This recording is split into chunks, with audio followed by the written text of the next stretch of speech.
Hey everybody, how y'all doing? We're so excited for you guys to come on and join us. We've been pumping this up for this great discussion with these great men of God. As Bishop said before we came in, there's a whole lot of anointing on this on this live today. Please do us a favor if you're on Facebook, YouTube, Periscope. Please share as much as possible.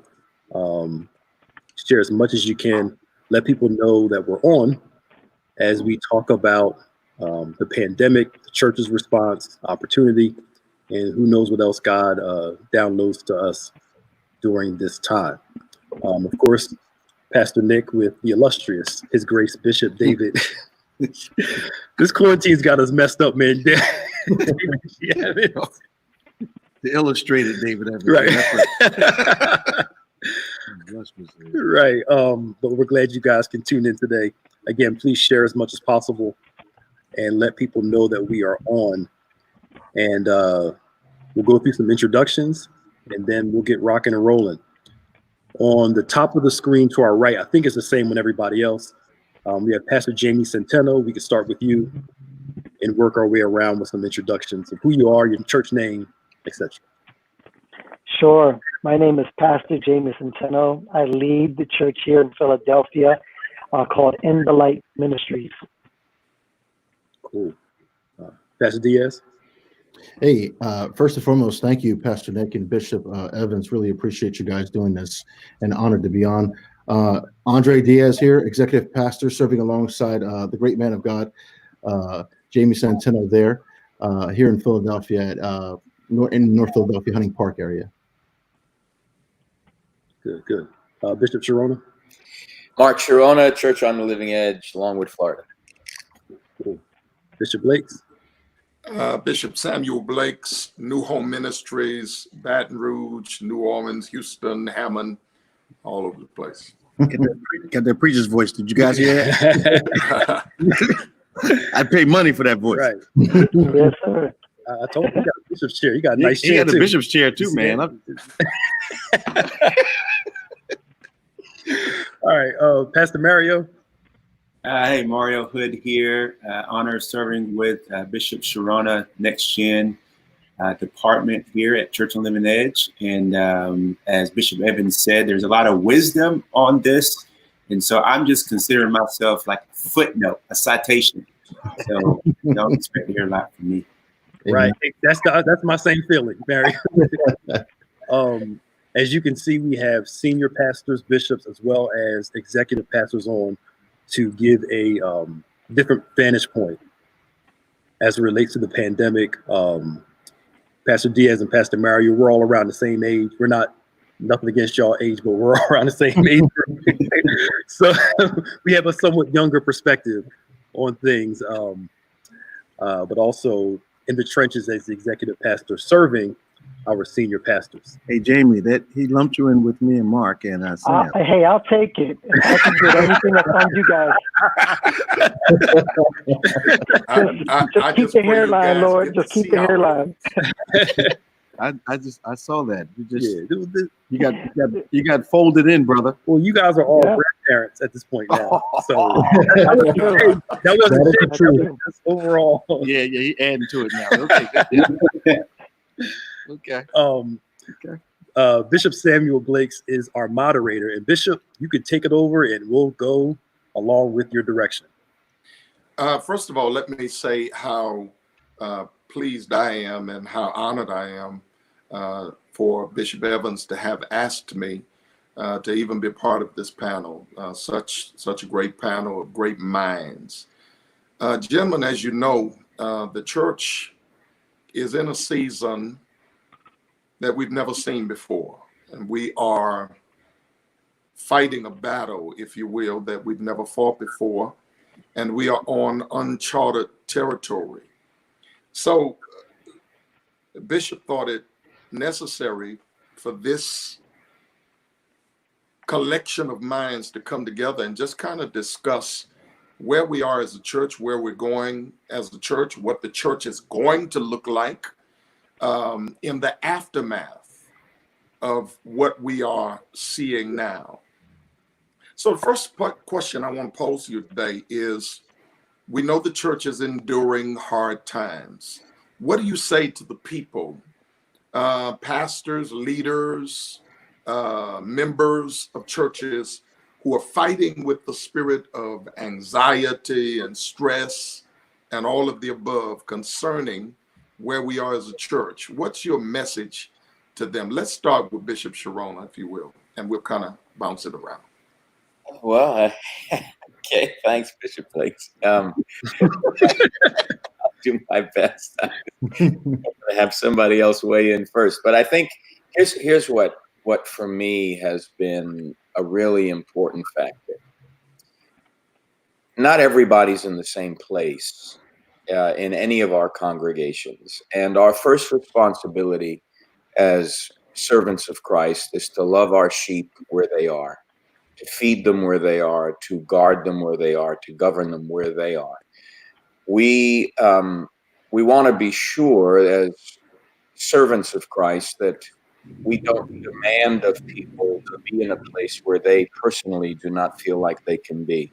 And I think out of dignity and civility and out of genuine love, I think we need to make provision for where every possibility exists so that those that are battling anxiety, the nature of anxiety is such that it's one thing to talk about anxiety as a multiplied fear, but it's not. So if I'm sitting in this room and I close those doors and somebody tells me there's a tiger outside that door, that's fear. Right.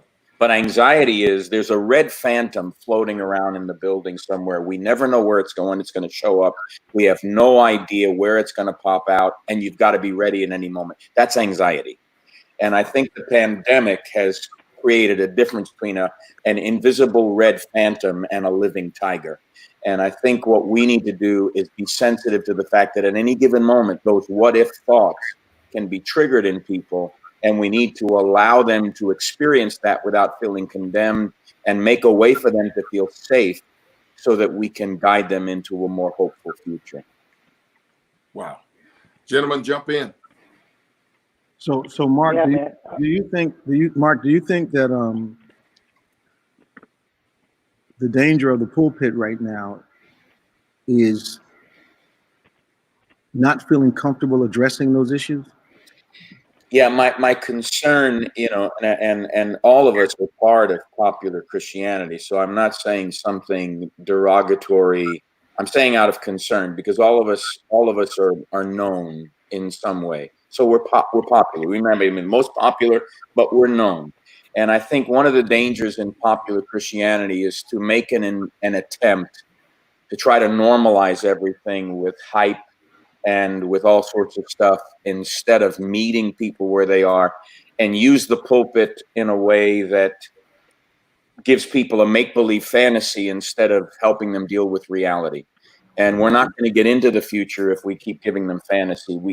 It's not a matter of how many people can we get to watch us. It's a matter of how genuine and authentic can we be, and how can we give them substantive, faith-filled, hope-filled realities in the midst of hoping against hope.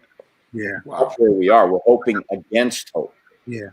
I think that's so powerful. The one word you said that stood out to me was reality. Faith is not ignoring reality. It is functioning in spite of.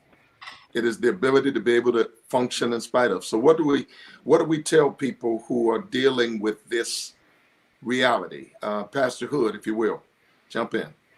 Yeah, I mean, I just obviously co-sign everything that Bishop Sharona just said. And I think, especially for the younger generation, there seemed to be in the church particularly a stigma when it came to dealing with any type of mental health issues. Well, just pray enough, just believe enough, and everything will change. And that's not to take away from the power that we all hold and understand that Jesus has and the Holy Spirit has. But I think one thing the younger generation has done is been open to say, I'm dealing with these issues and I need help. And I think just what Bishop said is that the church is having to learn how to deal with reality and not hype, And one way that we get to do that is to understand that it's not fear per se. It is what I'm facing right now. And how do we, as believers, as pastors, as leaders, do exactly what Bishop Sharona said, tend to the sheep. At some point, we lost the understanding that as pastors, our role is to guide the sheep, not necessarily be CEOs or corporate executives, but to actually be pastors who care enough to understand where people are and to help them through that progression. Wow. Wow. Pastor Jamie Centeno. Yeah, I think empathy is critical during these tough times, is that we're able to empathize where their anxiety is coming from, the fear and those things. So that's some of those invisible things that we're acknowledging exist. However, I think we also have to take them to the place where we begin to identify a greater invisible reality. And we get to maybe name some of those things that would bring about the anxiety, because what we don't name, we don't have power over. And so we can give something its name and where it's coming from, and then we can begin to declare another source of power to address those anxieties. And just like the bishop was saying, I think just like the devices that we have in our homes, they're voice activated, right? And we can be the same way. We are voice activated. We have to help people is in voice recognition. Not everything that's a voice that you're hearing needs to be something that activates you. And so as they're enduring tough times, we want them to help them to understand, like, what voices are you choosing to elevate that might be producing this anxiety? Like they were saying, that my sheep know my voice. So us as under shepherds need to be clear voices, ones that encourage people where they're at and where we're going together, even though there might be some uncertainties with that, but there are some things that we're certain of. And teach our people to, in this time, to discern. Man, discern properly, because every voice has an agenda. And stay connected to community. I think the greater the anxiety and fear is usually because they're not as connected to strong faith communities that are support systems. For me, that's been helpful. I just talk to people of faith, and it reaffirms where I'm standing. If I'm hearing a bunch of other voices, then most likely I'll begin to diminish my courage and exasperate anxieties, depending on the voices I'm listening to. Wow. Pastor Diaz. Yeah, I agree with everything that's been said so far. One of the things that I think is so important for us to do as pastors, as leaders, is to have empathy and to connect with people right where they are, but also kind of serve as a pointer finger and begin to point out at the what's to come.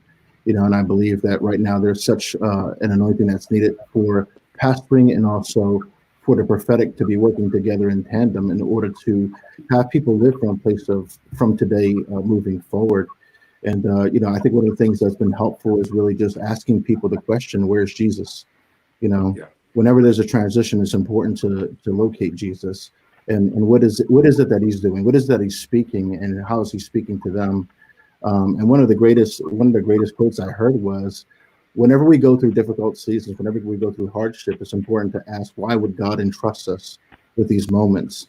And I think that once we get to the place where we're locating Jesus, it's important to understand for ourselves personally, as pastors and as leaders, why would Jesus entrust this moment to us? What is it about us that he's chose us to lead in this particular hour? And I think there's a lot that we'll discover there for our given congregations and those that we lead. Wow. Bishop, what say ye? Pastor Nick?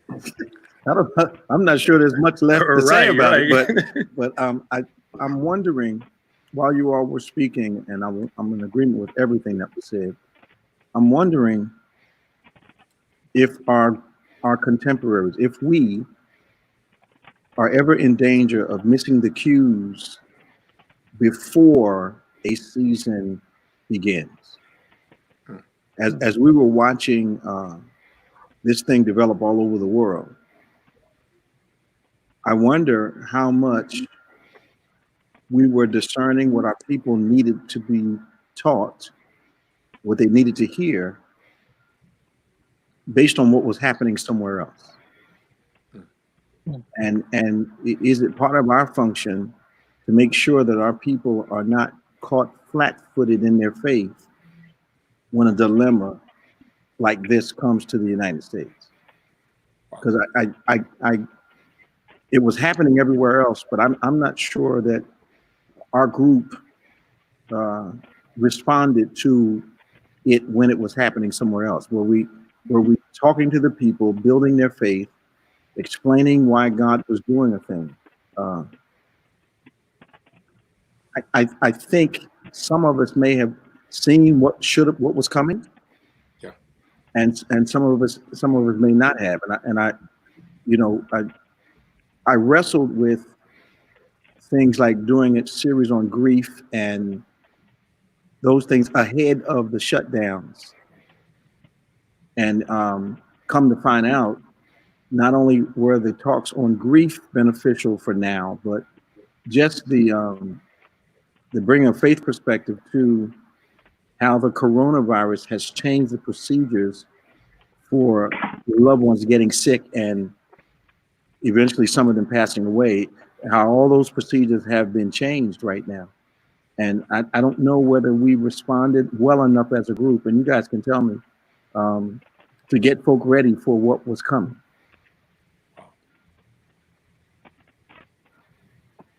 One of the things that impressed me so strongly, Bishop, when I've come to your church, is, if I'm not mistaken, I remember going by a place, one of your facilities that's specifically for mental health, something of that sort. Yeah. So that tells me you were ahead of the game where that was concerned. But I think, from my vantage point, many churches have missed the boat on that. We want to demonize everything. But sometimes people are wrestling with mental health issues. And it's not a demon. It's a struggle that has to be identified as such. It's not time for you to break your oil out. You know, it's time for you to minister to the mind of that individual and stop demonizing therapists and things of that nature. Because I believe that God is the coordinator and orchestrator of all of that. Yeah. So that's my I wonder how we demonize therapists when most of us counsel people. Right. Even from the pulpit, we counsel. Yeah, man. You know, 3/4 of my sermons are therapeutic as it is. So yes. how am I going to be upset with a psychiatrist? You know, right. It's transformation of the mind is such a major element in salvation. So, yeah, Pastor Nick, what's your vantage point on this subject? It seems like to me that teaching people how to manage the uncertainty of the times, and also speaking to the variety of their needs. I don't think we thought this was going to pass. Like, a lot of people thought it was going to pass in a month, 2 weeks, and haven't really prepared people for the long term. That if there is another wave that comes, it almost seems like we're going back to, as the Bishop said, getting away from the popular excitement stuff, back to the basics of faith, endurance, learning how to suffer, hope in Jesus, in Him, and finding on that the church is built on Jesus. So we're not in the building per se, but the church is founded on Him, and nothing's going to destroy that. And I think that we miss the moment if we can't speak to all those different needs of how social distancing is affecting people's mental health, their emotional health, by not being around people. Online is cool, but to me, I think the lack of fellowship, as we call it before, can affect people too, because a part of our spiritual maturity is fellowshipping with each other. Right. And I think that a lot of people now, we've had people tell us that when the church was open, they weren't coming. But now that we can't come to church, they wish they could be around the saints, to fellowship, to build faith, to have that community. And we have to be able to address those needs. Also, again, when we do open our doors, what about the people that are afraid to come in? How do we address those needs also? But I think going back to the basics of faith, hope, imagination, Jesus, who would have thought that just preaching Jesus was considered radical, is necessary for this time. Yeah, Bishop Evans, you said something with that question that you were posing. I thought was really, it triggered something. And it triggered that moment where Jesus was with 3 of his disciples on the Mount of Transfiguration. That I think for most churches, we were building upon a revelation that we received. Unlike Jesus told the disciples not to do. He said, be careful you're not kind of building something here. We have something to do in the valley. And I think if we've been caught flat-footed, is most likely it's because we were building upon something that God revealed to us or let us participate in. Whereas when Jesus goes down with his disciples, the 3 disciples, to the valley, he finds the condition that the world is in. He finds the condition of this father who's dealing with a child that is suffering from this issue that many people would put them in a psych ward and things like that. And he really showcases, I believe, to us, to the churches, is if we find ourselves trying to build things on mountains instead of dealing with the things that are really in the valley, then we're going to miss the opportunities that are what the power is for, what the revelation is for, and what it's to reveal and help. And so that's what it brings to me. And I think maybe even for us, there's some things that we were ill prepared for that this moment can sober us to say, hey, how do we do things that are pandemic, recession, and whatever proof that we face, because we're not trying to build things on mountaintops, where we're called to establish his kingdom in the valleys. Wow. If I might add, as it relates to this subject of anxiety and things of that nature, I think that it is incumbent upon us as leaders and pastors to sort of talk people off the ledge, if you will. Mm-hmm. And one of the means by which we can do so is transparency.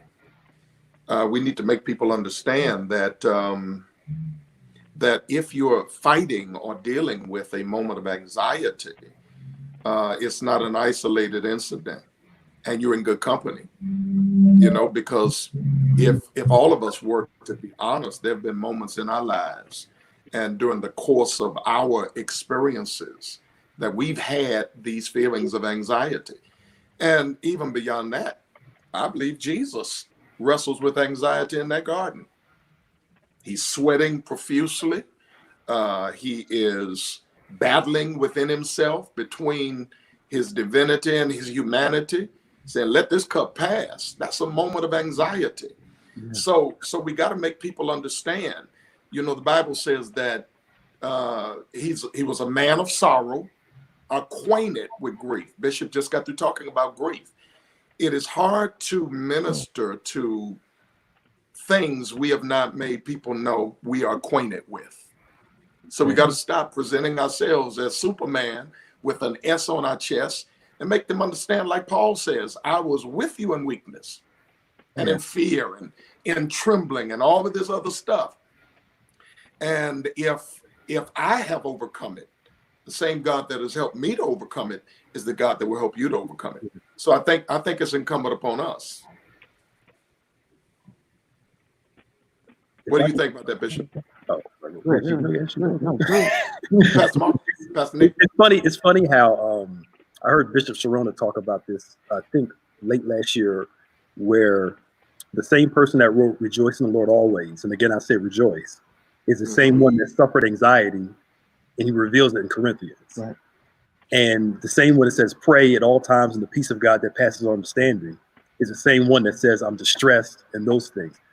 Wow. How do you manage that tension of someone who wrote about anxiety but taught you how to overcome it at the same time?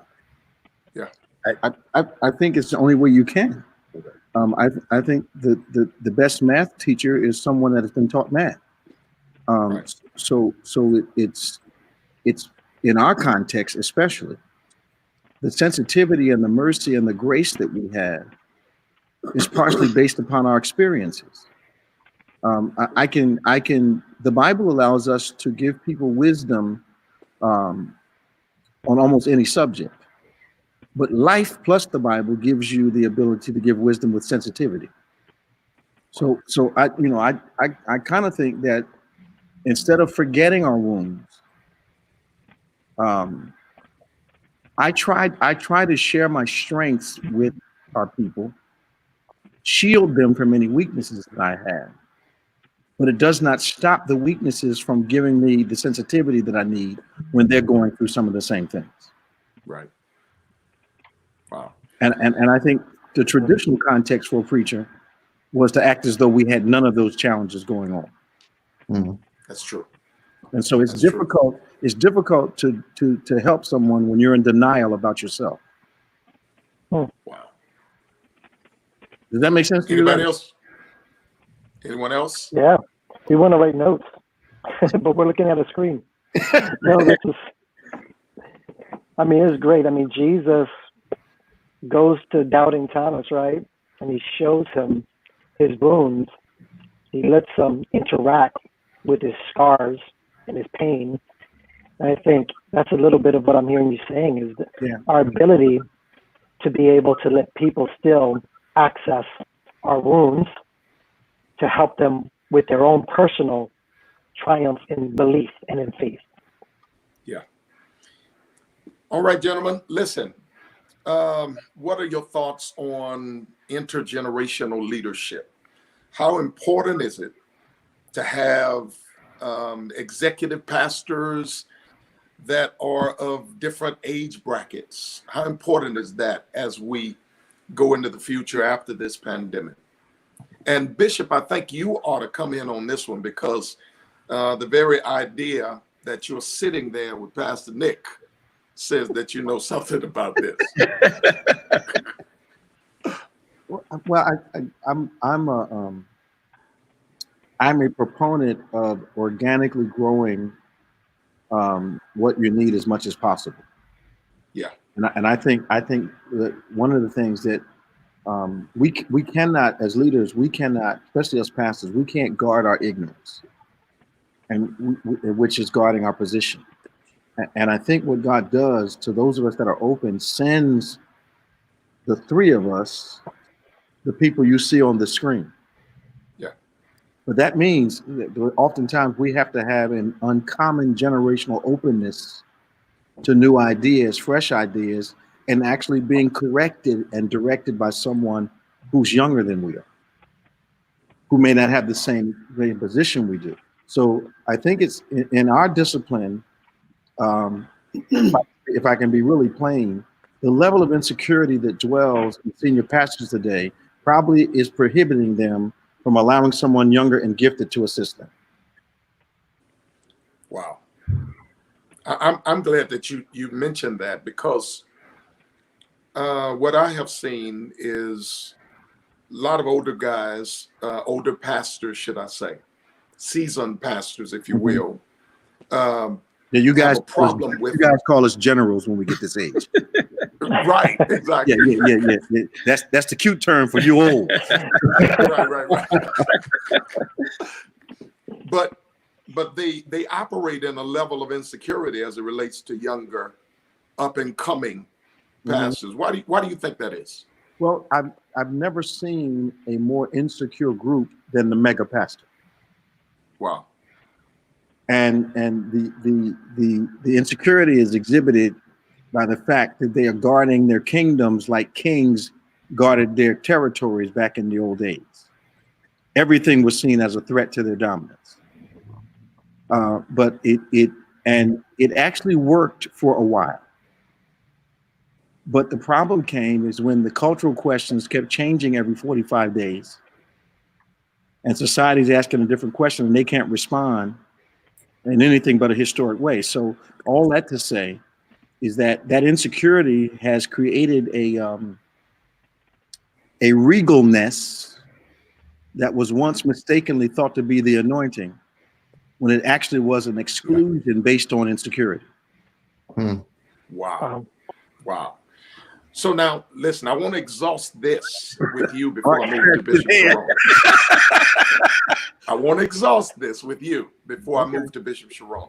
Go ahead, man. He's coming. I can tell. If you were to give us, Bishop, if you were to give us an assessment of what Pastor Nick does for you, okay, as a leader, what would it be? I'm clear that I have a vision for younger people, but I may not necessarily have a message for them. So I'm clear that if you call me to do a youth revival, I'm rejecting the invitation. And I'm asking you, will you accept Nick instead? Okay. So generationally, he helps me in everywhere that my generation is normally dysfunctional.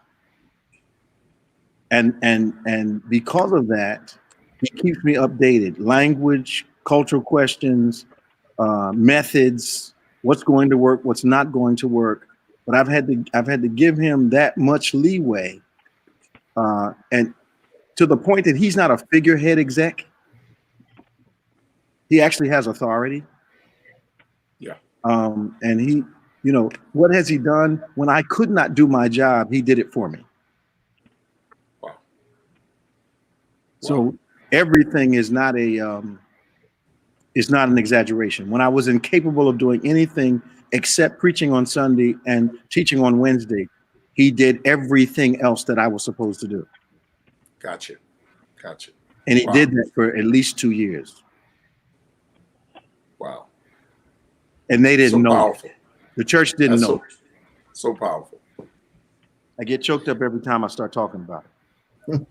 Bishop Sharona, as a seasoned leader, how important is it? As a general. General. And I say this from a vantage point of 30 plus years of pastoring, Yeah, but you look 18. So I guess I'm in the group. No, you look 18 though. I wish I felt 18. What do you say about this intergenerational leadership of the church? Is it necessary? John the Beloved says, I've written to you, fathers, because you've known him who was from the beginning. Here he comes, y'all. Here he comes. Because the word of God abides in you. You're strong. You've overcome the evil one. I've written to you, little children, because your sins are forgiven for his name's sake. So there's always been within the mind of God. And again, when we use fathers, sons, and children, we need to think male and female, because we don't live in the sad thing about patriarchy is that it has excluded women. And much of our language needs to become far more inclusive, theologically as well as culturally. But one of the challenges we face in the American Western church that I think the pandemic is revealing is our failed leadership. Yeah. And it didn't just start yesterday. It didn't just start in the church growth movement of the 70s. It started with Teddy Roosevelt and rugged individualism. So if we go back and look at the trajectory and the arc of thinking that led to an entire culture of rugged individuals, leaders then became corporate heads that function more like a McDonald's franchise than pastors who actually rub their hands in the fleece of the sheep. One of the things I appreciate about Bishop Evans is that he still counsels. He still spends time with the sheep. The only reason for me that he has the level of revelation as he spends time with his sheep. I spend time with my sheep. I love my sheep. I don't dispense stuff away from relationship. The kingdom is relationship. You can't lead if you can't feel what's going on in their pain. You can't lead if you cannot relate to them. If you distance yourself like a McDonald's franchise model and you become a mega church, or your goal is to be a mega church pastor, you need to go do something else. Go be an entrepreneur. Go do something else, because you're not called to be a shepherd, because shepherds know the condition of their flocks. It's not about growing a church. It's about growing and forming people. Mm-hmm. And within growing and forming people, there are always at least children, adolescents, young adults, and mature adults. And we're all somewhere in that. And all of us need to be able to interact at a level of transparency, at a level of dialogue, not a level of command and control, but a level of real, genuine intimacy, self-disclosure. Someone once said intimacy means into me see.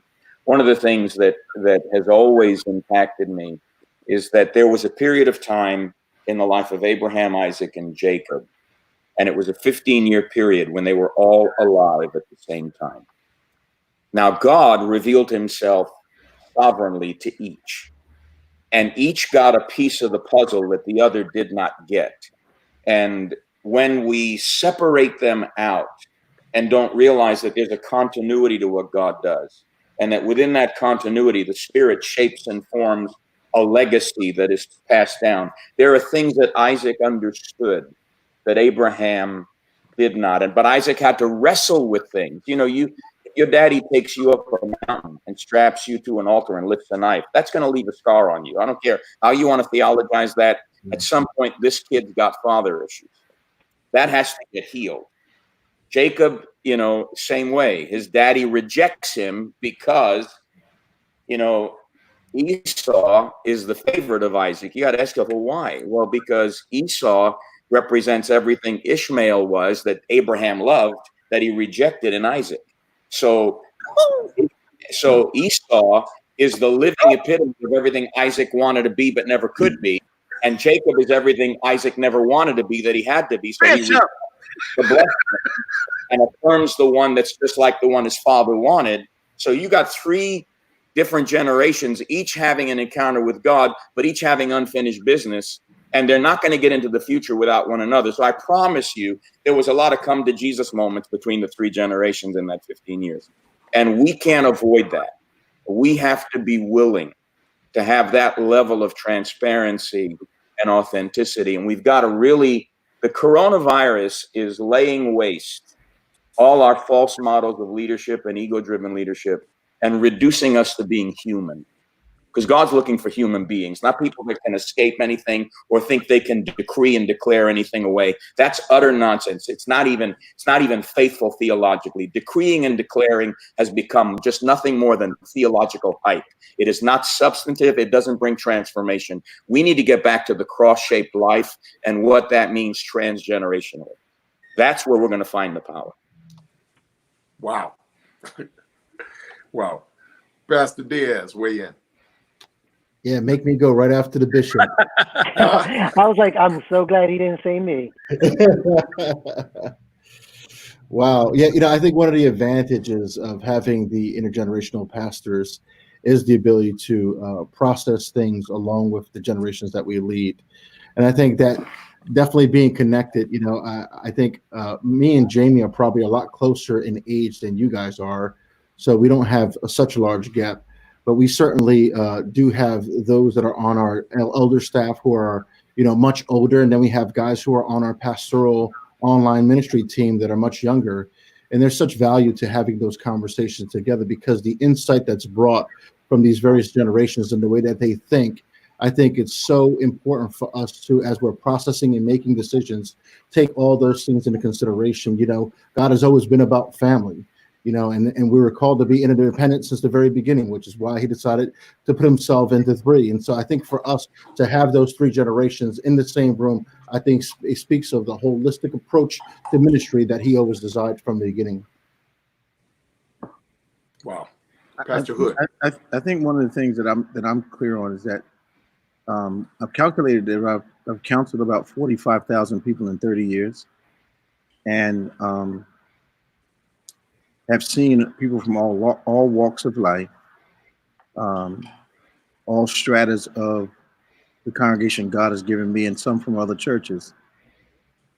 And I think the loss of that part of shepherding has produced a void in the shepherds. Absolutely. It leaves something unaddressed in the sheep, but it produces such a gap in us spiritually that I think those of us that think it's beneath us have told God we're in this thing to perform and not to serve. Because I think the pandemic, I think one of the top agendas of the pandemic is that God has forced us into a decision. Are you going to be the missionary that I placed you on earth to be? Or are you going to remain some facsimile of what I called you to be? Because we built places historically for people to come and wonder why folk are not getting saved. Is because that's not the kingdom dynamic. The dynamic is go, and then you have the authority to ask people to come. So what I think is happening to us now, God has forced us into a missionary decision. And social media has become, if you will, one of the tools of this missionary work, go into all the world. At the same time, God has given us this additional net that we must perfect now, because this net will continue to be a part of our equipment once the pandemic is over.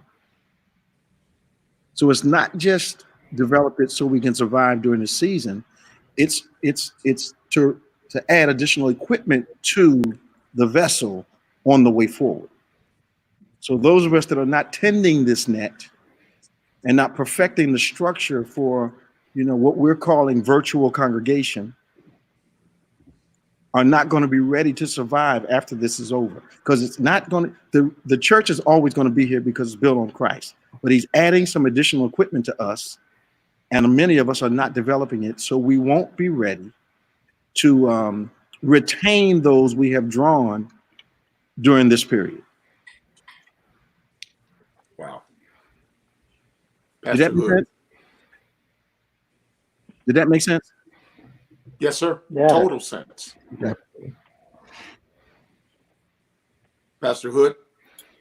Well, first of all, let me just say, Bishop Evans, you have a way of punching people in the face, but it's so kind. I need to learn how to do that. I think from my perspective, one of the greatest benefits of intergenerational ministry and leadership is that we regain the understanding of community in our individualistic society. And somewhere between the birth of, the internet and Instagram, especially for young people, we tend to position ourselves because we may have one good thought or one good understanding, or think we have one good understanding of something. We become, the experts in that because we have a platform, whether that's 10 people follow you or 1 million people follow you. And one of the greatest things that I've learned, especially serving with Bishop Sharona, is that to use a hood analogy, is that when I'm throwing up a lot of shots as a young pastor, and some of them, are swishes, some of them are air balls, a lot of times he becomes that backboard for me when I don't know what I'm doing or think, something is great. A simple phone call or text message saves me a lot of embarrassment. And I think for me, and for the younger generational side of it, is we've got to understand that there's a reason that people are wiser than us. It doesn't take away from what God is doing in you. It doesn't mean you don't have some type of sphere of influence that God has entrusted you with, but it does mean the road has already been walked before. And if we're willing to listen, then we don't have to make those same mistakes that the generals have made before us.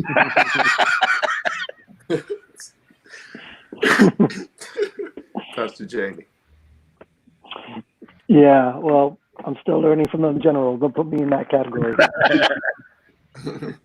I don't think I'm going to say anything too much different than what has been shared. You know, we're coming up to this Pentecost weekend, and a lot of people are preparing the message and thoughts, but it brings us all back to that moment in Acts where the church was birthed. And, you know, that's where Peter, when he gets up to talk about it, speaks of the prophet Joel and how what they're seeing is basically a picture of that prophetic word where, you know, young men, sons and daughters, and old men are all interacting, are all doing something and bringing a different equipment, to use Bishop Evans' word, like they're all carrying a specific equipment to the equation of what is made up of that time of Pentecost. I think the advantage of Pentecost is each generation carries an answer to the other generation's problem. So for one generation, they might be really good at it, right? But another generation can help them with context, because some of their texts don't have the right context, and that can be off. You know, one generation might have a problem with tech, where another generation that just flows from them. Where another generation might not know how to steward time, and another generation knows how to give them, from experience, give them an understanding. I think they also mentioned, like, there's a generation that there's language that they carry for a generation, but another one might not be as keen on the language, but understands perception.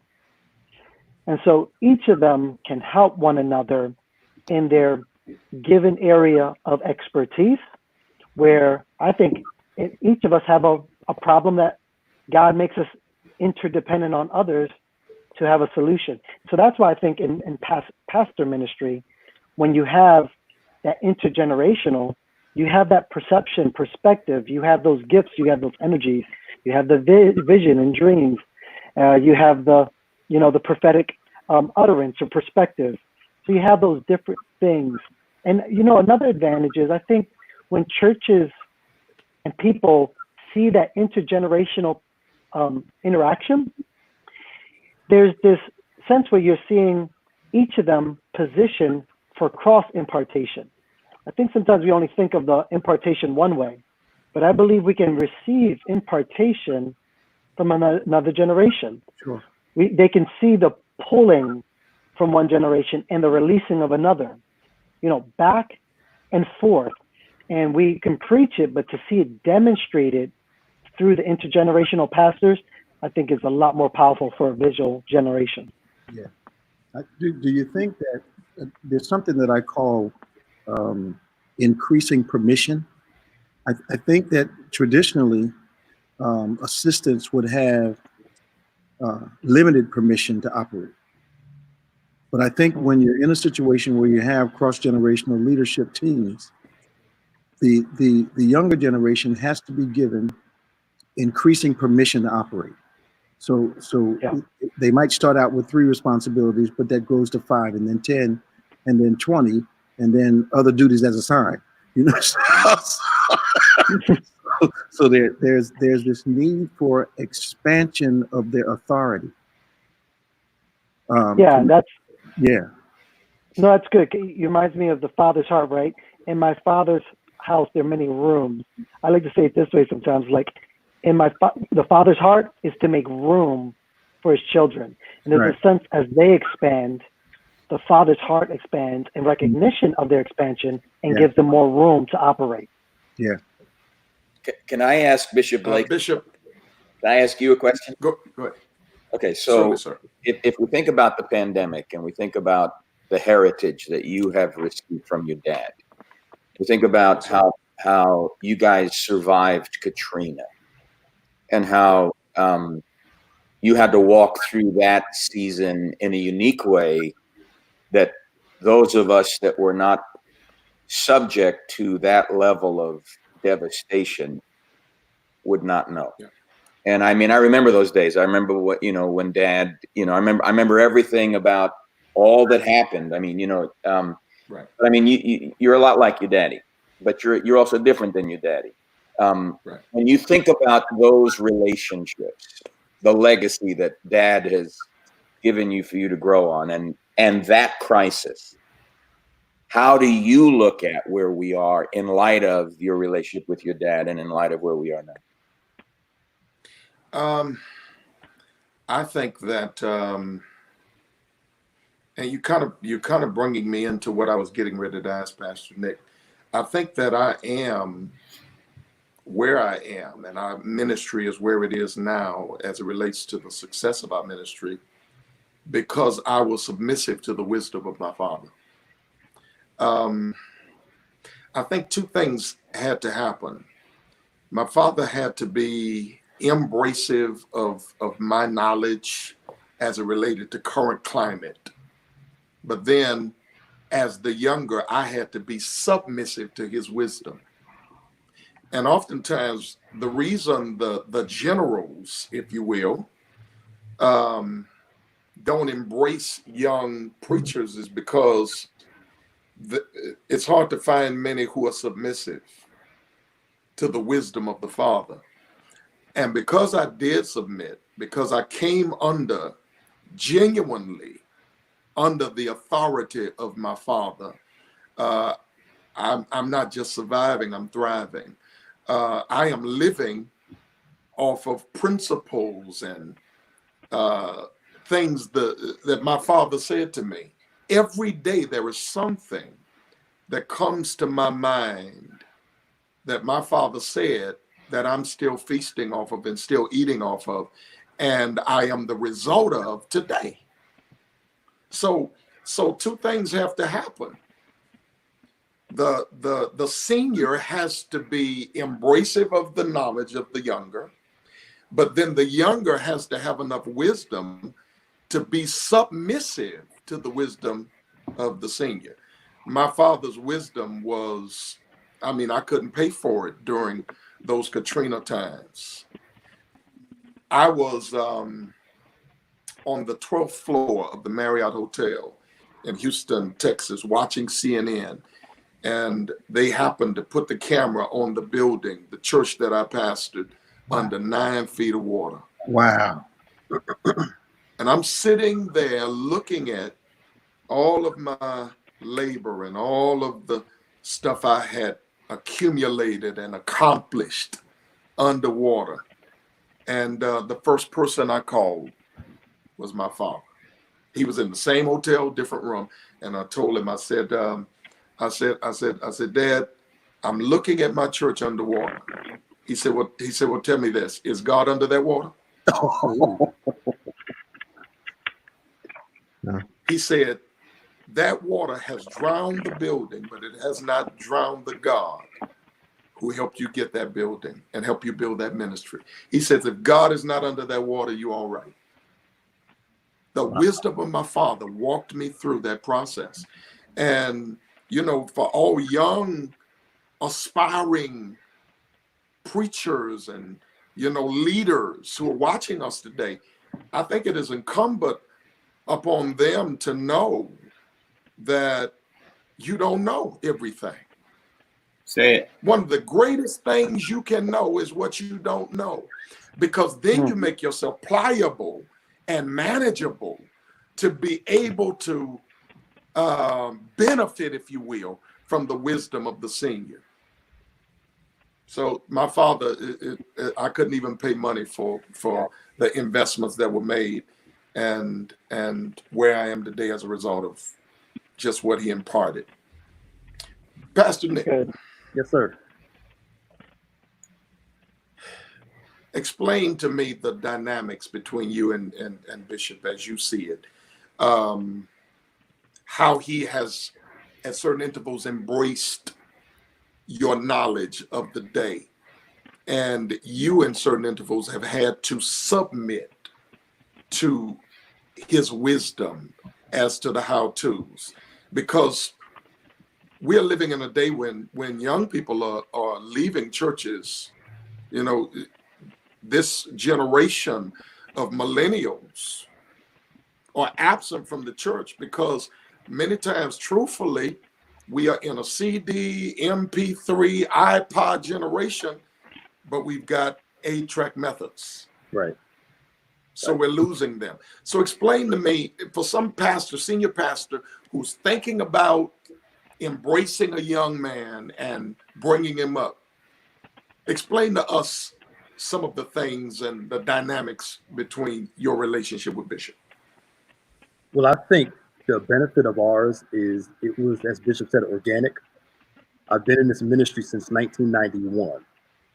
So people are looking at a relationship that's been forged over the years, not somebody that he just picked up 6 months ago and said, let's rock and roll. And I'm not saying anything's wrong with that, but in our dynamic, it wasn't, if the influence he talks about, it's like it now, but it wasn't like that from the very beginning. It was stewardship, faithful over the few, ruler over the many. And I think we talk a lot about fathers wanting to train, but there also needs to be sons that are willing to be patient with the process, not get ahead of the line, right, and be submissive. I may have great current ideas, but I run them by him so we can talk about process. First to see if it's okay to do, then process, because he has the wisdom on the process. There are some ideas I've had, great ideas. Oh, but I'm glad I talked to him first, because if I didn't layer it out the right way, it would have completely blew everything up. The only thing I can think of is Jesus, when he's walking the earth, he says, everything I do, I saw my Father do. Everything I say, I saw my Father say. He was still willing to submit to the Father, even though he was learning the culture. He's our advocate with the Father. He knows the culture. He knows what it's like to be us, but at the same time, he was still submissive to the process of the Father while he was learning the climate and how to reach people. So I think in my generation, one of the things that gets me is that we move too quick to jump out there and start a church, quick to jump out there and start a ministry without actually sitting under somebody. Y'all don't understand how happy I am he's the pastor during this pandemic. I mean, I'm happy he's the pastor in general, but you know what I mean? I'm trying to tell you something. The whole onus is me. That's a real thing, and I try my best during this time to help him as much as possible. But there is a certain protection that comes with having spiritual leadership that's wise, that knows what they're doing. But for my generation, it's be patient. You know, I've seen guys my age jump out there, start a church. They lost their family. They lost everything moving too quick because they were unwilling to submit to somebody that knows more than them. So I would say this for any pastor looking for a exec assistant, first after choosing the right one is making sure you're patient to build that person. The wonderful thing about our dynamic is more than just a pastor assistant pastor relationship. It's a genuine father son, and the older I get, the more I notice we talk man to man sometimes too. You know, it's almost like those you have grown kids. When your kids grow up, your conversation with them changes. You know, so I still submit to him and still have the respect as the father, but at the same time, I'm noticing more and more some man to man conversation. So Sunday, he calls me in my office and I was reading something, so I wasn't really thinking. I hit the button. I was like, yo. He's like, yo. He said, yo. I was like, my bad, sorry. I wasn't thinking at the time. Sometimes I answer the phone, I'm like, yo, just for anybody.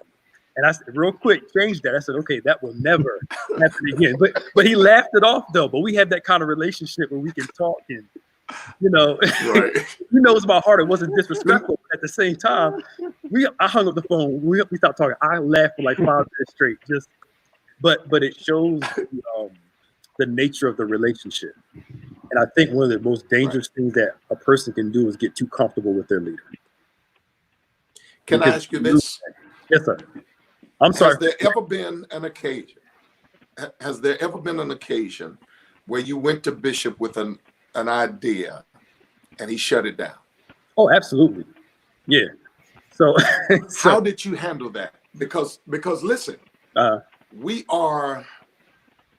the church, I think, is victimized by young, aspiring people who want to be celebrated but don't want to be rebuked. Right. That is true. Well, how did you handle that? Well, my thought is this: I go in with an idea, looking for approval, yay or nay, not going in like he has to do this thing. My thought always is, this is not my church. I am not the pastor of this church. At the end of the day, I am not responsible for the ultimate outcome. He is. Because if something fails around here, they're not going to call me. They're going to say something happened at Bethany Baptist Church, and Bishop Evans, his name is going to be on it. So I have to make sure that I'm not trying to create a vision. I got to be in the vision. You know, Joshua's job was to continue the vision of Moses. He didn't have a new one. Elisha did double what Elijah did. He continued that. The disciples didn't trump what Jesus did. They just continued what was started. And if you have that thought process, you're able to do that. But I think where there's rebuke and correction is easier to take when there's love. And when there's love there, I can take that correction because I know where it's coming from. And he knows as a parent, correction doesn't feel good to the child. So he understands you're going to feel something, but you need to act like you got some sense when your feelings are hurt to still speak, to still don't get on punishment and walk around the house and don't talk to nobody. Act like you got some sense. After I had to whip you behind. Yeah. The cool thing is our relationship is at that point where I don't think he's ever had to yell at me. You know, it's always a calm conversation. Yeah. Even when he had to dig into me, it was a calm, you disappointed me kind of thing, which hurts worse. Well, he just got through saying Bishop can punch you in your face, you know, so nicely. Yeah. Right. Yeah. I mean, it's I know when it's a cutting conversation, but I think we're at that place now where there's a lot of trust there. Mm-hmm. Where, you know, like I said, if I need to be corrected, he knows, the Bible says correction doesn't feel good in the moment. But he understands there's still all love there and nothing's going to change that. But I think that part's with the submission of the son. Wow. Gentlemen, how important, we're nearing our end now, but how important is social media going to be in the aftermath of this Corona COVID-19 situation? Pastor Diaz. Yeah, I think communication is key, and we have to exhaust every avenue we can. And we have seen that churches have gone from not having a social media presence to all of a sudden you can click on a Facebook and see 15 churches back to back before you see a regular post anymore. And the reality of it is that the church in many ways was behind when it came down to the how social media can be used, the advantages associated with social media. So I really do believe we live in an hour where it's becoming, in many ways, it became during this epidemic the main way that people were communicating. You know, an interesting stat showed that I think it was in February of 2017, more people were visiting social media websites than any other websites on their desktop computers and also on their phones. So why wouldn't we be on a social media platform? Why wouldn't we be taking over the airwaves, so to speak, and really just presenting just the opportunities for engagement and also for truth, especially where we live in a day and age where there's so many voices that are speaking all at the same time, and not all of them are of the same frequency. So it's so important that we flood the airwaves with truth. We give people opportunity to engage. We get to hear, from one another in platforms like this, where we get to get in the same room. And, you know, what social media has also done is it's created a new way for the body of Christ to be united.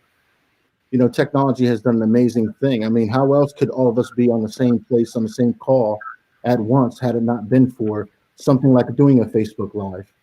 And so I really do believe that the church has wrestled its way, so to speak, in the arena of social media. And we have a dominating presence online right now. And I think we need to continue to maximize that opportunity as an evangelistic tool to continue to reach people. Wow. Pastor Jamie.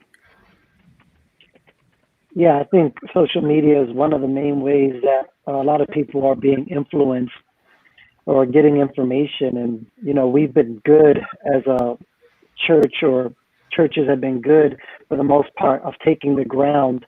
But, you know, in warfare, if you just take the ground, but you ignore what's going on in the airs, you're going to be in trouble, because there's an aerial attack that can really diminish your effectiveness on the ground. And so I think I liken that social media to taking the air, to beginning to like, how do we get into those places and begin to bring value and understanding? And how do we do that creatively? Because I think a lot of times we just think it's putting a camera on us. We're doing a couple things and that's the extent of it. But I think it's not only having social media, but understanding and identifying what those individual people, leaders, churches, influencers, what they carry. And what they carry is what they need to begin to promote. Each of us carry something individual and creative, and to discover that and find ways of social media harnessing that so that we can begin to be a distinct influence in what we carry. So we feel like we're not comparing or competing with somebody else's preaching time. You know, I think we need to do that, but that's at the basic level.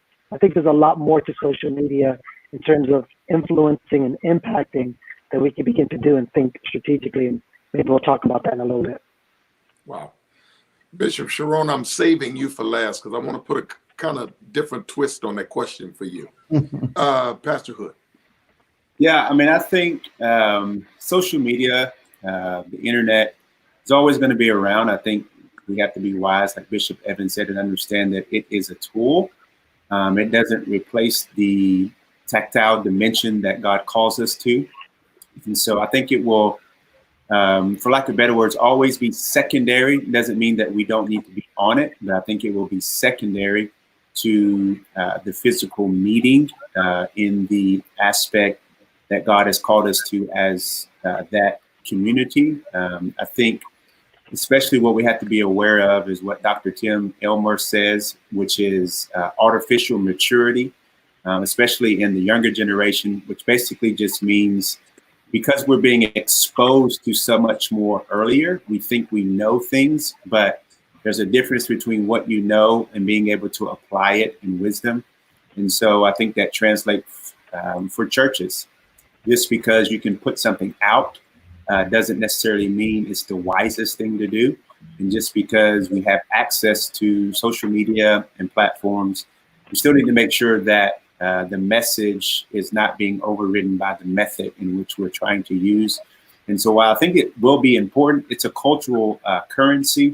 We have to make sure that we're using it in the correct way. Technology has always played a great role in getting the gospel out. So we just have to be wise in the way that we use it.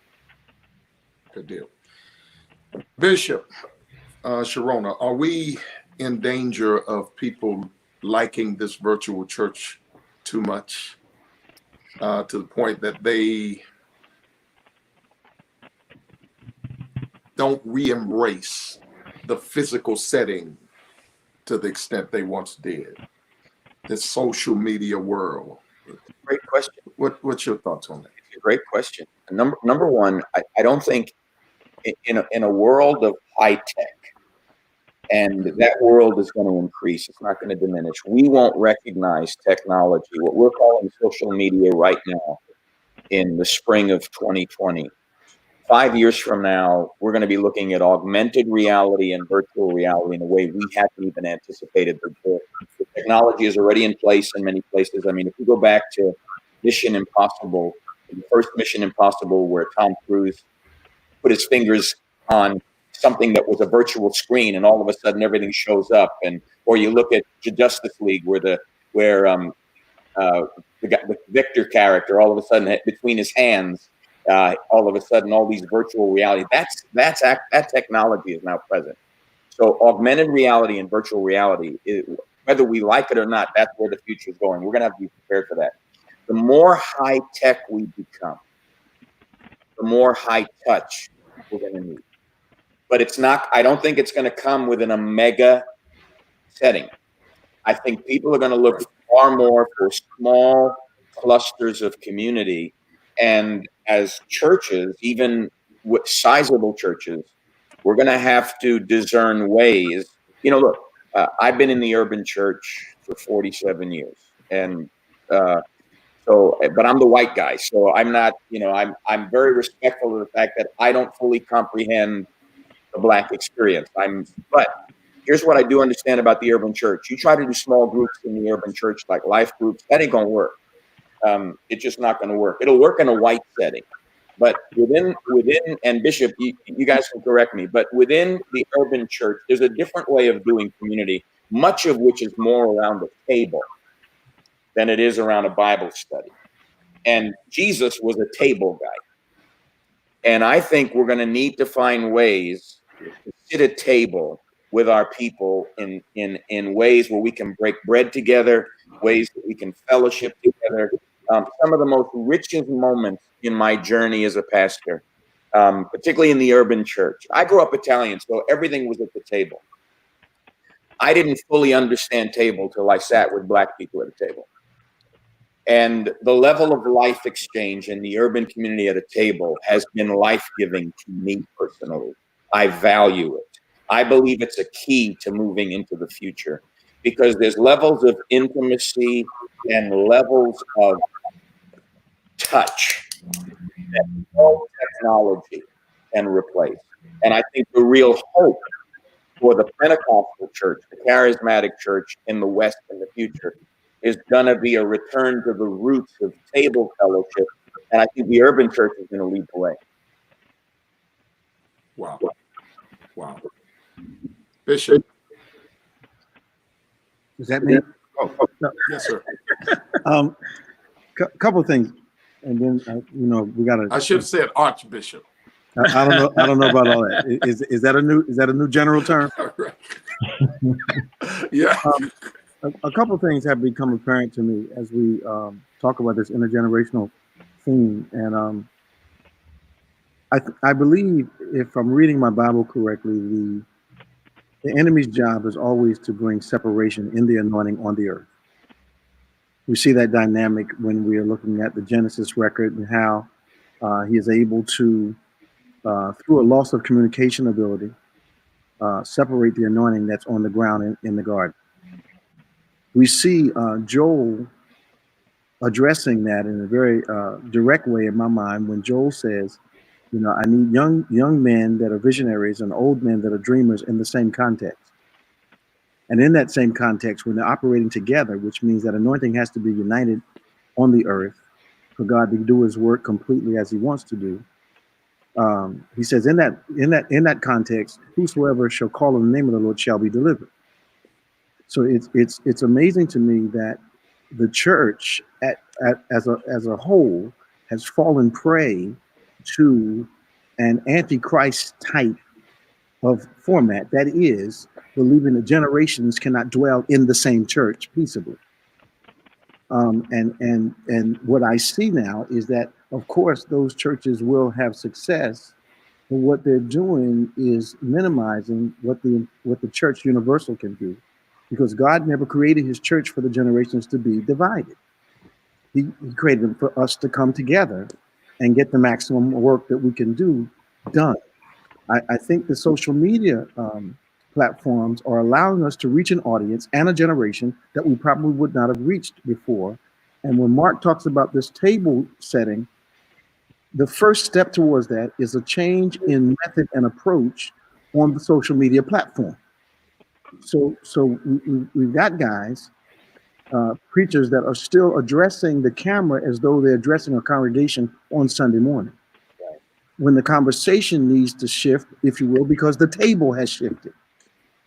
And because the table has shifted during this time, we're finding that people that don't have substance and don't have content are not going to make it in this season.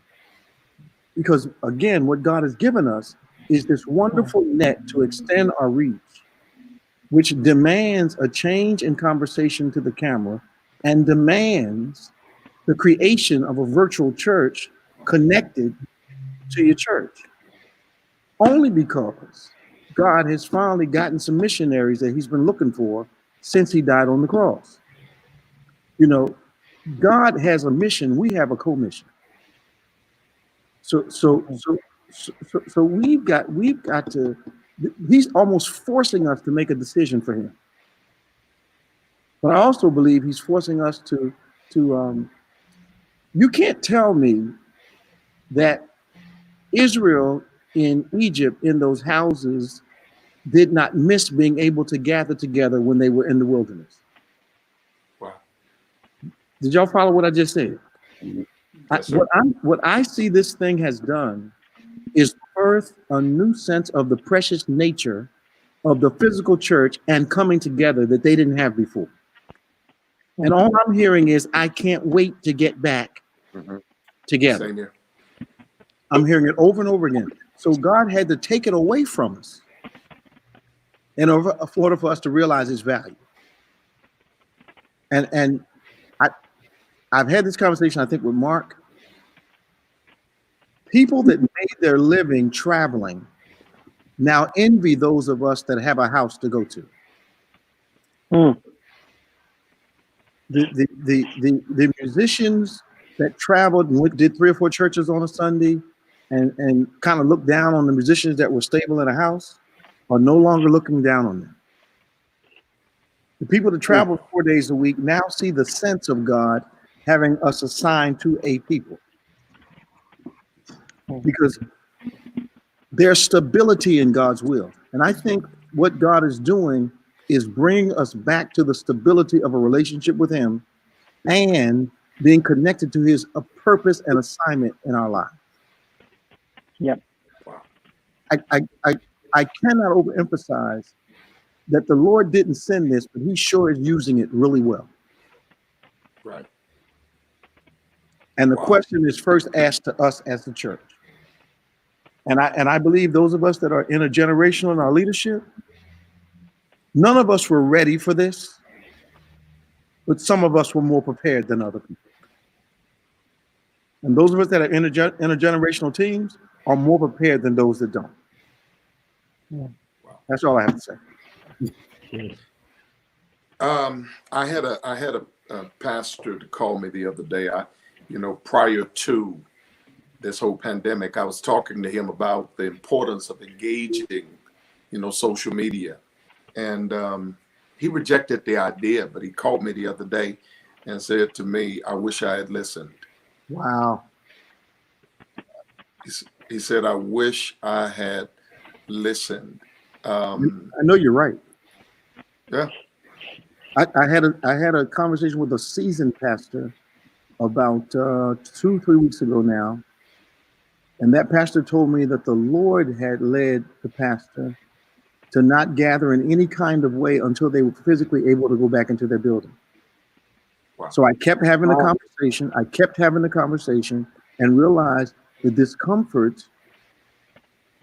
First off, I told the pastor, you're hiding rebellion in an act of faith. Wow.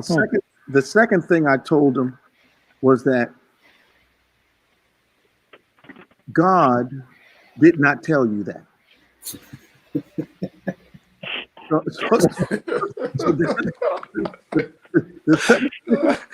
The third statement was a question. I said, why are you so intimidated by social media? And that's where the fear was. There's a certain security and a comfort zone in tradition. All of us are benefiting from the living faith of the dead. Our problem is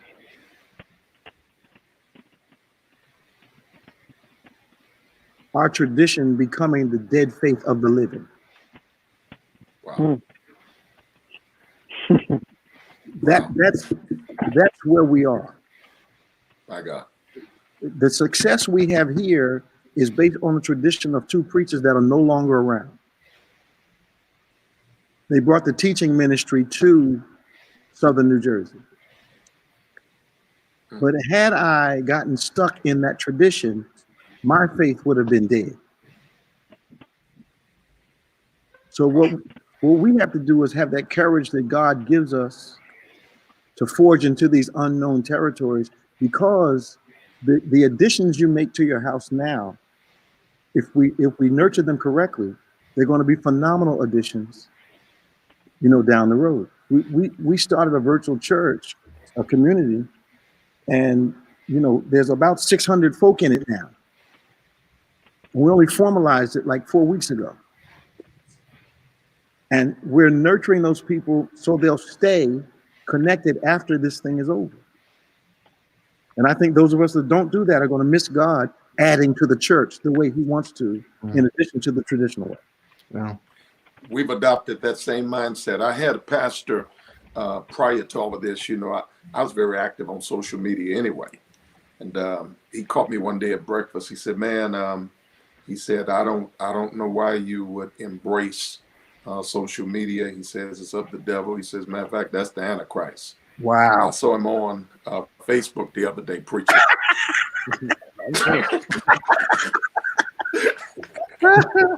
Yeah. I guess he's embracing the devil now. Yeah. That's like how many people Pastor Nick, you want to chime in on this?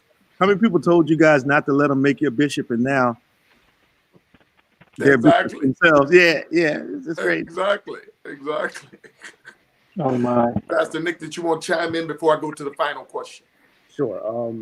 I think you guys brought up something interesting. If social media is great, we need to continue to do that. But I do agree that high touch thing is necessary. Never go away. If the statistics are right, if the increase in mental health is tied to technology the way that it is, imagine when all that virtual reality, all that AI comes in. If it's bad now, it's going to be worse later.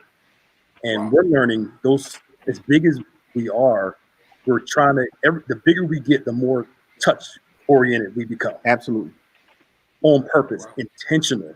Because the social media thing, if it's affecting the mental health now, I can't imagine that whole VR and artificial intelligence becomes the norm. We're going to have to be intentionally high touch. Yeah. Medical and psychological studies are already confirming everything you've said. The spectrum of mental illness, mental health is going to skyrocket. It's going to only become far more crucial that we become changed. Well, that's true, because if I read this correctly, one of the higher ups executives of Facebook, they limit their children's use on social media, but they want our kids on it all the time, and they keep their kids away from it. So they know it's hurting us, but they're trying to protect themselves and their families from it. And I think the urban church is in a particularly vulnerable position because recently, statistically, we're the highest consumers of digital information. And in our communities, I believe that it's starting to replace physical interaction. And there was already a challenge there as it was. And going forward, gathering together will be one of the primary ways that we keep some humanity among one another. So, I have no insecurity about the security of the church because God says it's built on Jesus. Yeah. But I do know that we have to shift some of our methodologies to make sure we can bring in a community that before this time didn't think it needed the church. But I believe in my heart that God is also fostering a need for it right now. One of the things I'm hoping happens with this is because of the overconsumption that people are giving to social media, that they would realize there's too much of it. It's like, too much honey. It doesn't taste sweet anymore. Mm-hmm. And that's my hope, is that they would see the need for high touch, where before I think they were casually believing it, but because of the overconsumption, because of the binging and all the stuff in the quarantine, that they would be eager to come back into places and really see the benefit of it, and not just see the statistics, but see the reality, what it does for their lives. I have introverts in my house, and it's like the first time they wanted to get out and walk around and all that other stuff, where before they were treating it casually. Now I think they're seeing it as a necessity to connect and to be out and about and to be with people. And I think we, those of us, we've got churches and we've got people, and they're waiting for us to say it's okay to come back. But my philosophy for when it's a good time to come back, I had a problem with the instruction, you guys can start gathering, but tell your seniors to stay home. If your seniors can't come, it means it's still dangerous. Right. So I want an environment where our seniors are safe coming back to church, and that will be the only way that it's safe for everybody else. I don't think there are some people that just ought to catch it because they're 40. You know, Right. our people are looking for us to give them some faith and common sense in this season, and we have to protect all of the people, not just some. And our seniors are really, they really are missing their churches because a lot of them are not social media savvy, and they really love assembling. And they're waiting for us to be able to tell them, okay, it's safe for you to come back, but we need to make sure that it is. And again, some of us were more prepared for this than others, and are doing well within the context. But a lot of our peers are not, and probably because for social media in the African American discipline, 50% of our presentation was appearance. So now that it has to be content and substance, a lot of things are getting exposed. Sound without substance. Yep. Mm. Did I just say Sound that? without Oh, substance. man.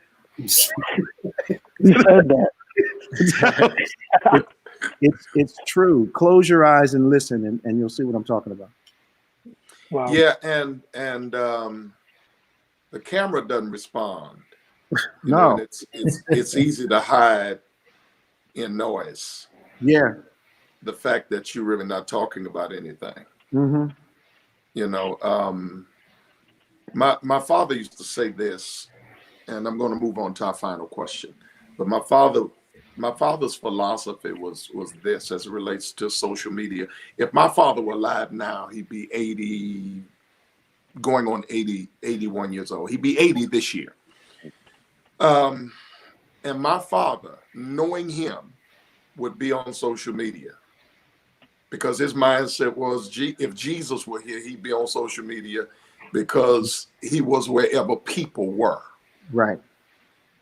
You know, and his philosophy, and I can hear him saying this so keenly, even as I sit here. You date the method, but you marry the message. Wow. You know, methodology can change, but theology cannot. Right. You know, so as it relates to social media, I think it's very important. And I do believe that this season of isolation and alienation from each other is cultivating a desire in people to be back in church. Absolutely, I agree. And a pastor asked me the other day, said, "What do you think? You think we're gonna have problems getting people back in church?" And I want to tell him, "Well, you might." No, but sir. as for me in my house, I think the only problem we're gonna have is finding enough chairs. Absolutely. To seat the people, because absence is making their hearts grow fonder. Uh-huh. I think you all will agree with me that many people had lost their passion as it related to kingdom. That they weren't as passionate. Revivals weren't what they used to be. You know, people didn't, and when they came, they didn't have the same fervor and, you know, vitality about worship. I think that God is using this to cultivate that kind of spirit again. I think we're going to have revivals that are going to be absolutely bananas. I believe God's going to, you know, just flood our churches with glory like we had not experienced, because I think the sin of familiarity had driven many people away from their passion concerning kingdom business. You know, but I believe that's going to return. I think the Proverbs 31 church is the church that's going to emerge very attractive after this season is over. Yeah.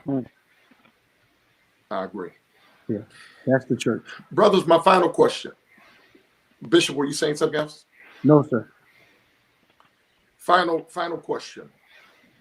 How important is it for the church to return to the missionary model? Go ye therefore. I think you will agree with me. We live in an age now where we have replaced evangelize with advertise. How important is it for us to return to that go ye therefore model?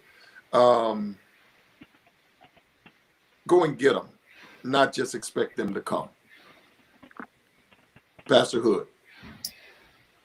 Yeah, I think, and there's a lot more wiser people on this that will give a greater answer. So I'll just take the understanding that for a long time, I think we forgot that we were supposed to make disciples and not just go and be attractive to people and go and give them a pep talk and go and show them, you know, the shiny tools that we have. And so I think, again, what Bishop Evans said so eloquently is that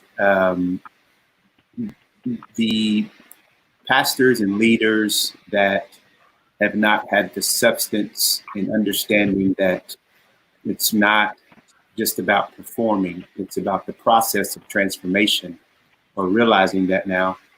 And I think we as a church have to continue to understand that is the message is that we want to tell people, we want to go, but the point is to not just show them a map, but to walk with them on the journey as Christ continues to transform their lives once they hear about it. Wow. Pastor Jamie. Yeah, I think our churches can sometimes be filled with spiritually fat people getting all the good food, but not getting an opportunity to exercise it. I think it's critical if we're going to be a lean, strong, and healthy bride. We're going to need to be willing to get out there and to, part of the discipleship is to invite other people to the kingdom. And I think it becomes real to us, again, when it becomes real to someone else, when we're presenting it to them. Sometimes it loses some of its luster or reality just because we're putting our light under a bushel. We're keeping things close to the heart and close to the chest. So yeah, getting out there. I think this pandemic helped the church to become a lot more outside focused. You know, for us in Philadelphia, we were feeding thousands of people. The church is just finding a way to come together and to find out what kind of resources we had that we can actually help other people that were the strangers amongst us and the people that might not come to our church, but if we help with a need, they'll be willing to maybe listen to a message and listen to what it is that we're offering them. So yeah, I think it's mission critical and kingdom critical that we go into all the world and in the digital world, as well as, you know, our communities and the places around us to make disciples and to make converts. Wow. Pastor Diaz. Yeah, when I think about where we currently are, it just reminds me of Acts. You know, Jesus wanted them to go beyond Jerusalem into all the earth. And so, you know, it was persecution that caused them to be dislocated. And that's what then set forth the opportunity for this worldwide evangelism, so to speak, and this ministry to take place. And I feel like we find ourselves in a very similar situation where this pandemic has caused us to kind of change up the way that we do ministry. But I do believe that God is using it. You know, and I really do believe, you know, Jamie just talked about some of the ministry that's taking place here in Philadelphia. You know, when the pandemic hit, I was actually heading out to do some disaster relief on missions work with a team of 20. And we got grounded 2 days before our departure. And so now those guys went from going to another nation to do work to now serving in a neighborhood. And so I believe that's been some of the, you know, the approaches that, although we can't focus on traveling to the nations in this moment, what can we do in our neighborhood? What can we do in the communities that the Lord has us planted in? And I really do see us doing a lot of that type of work and really serving people.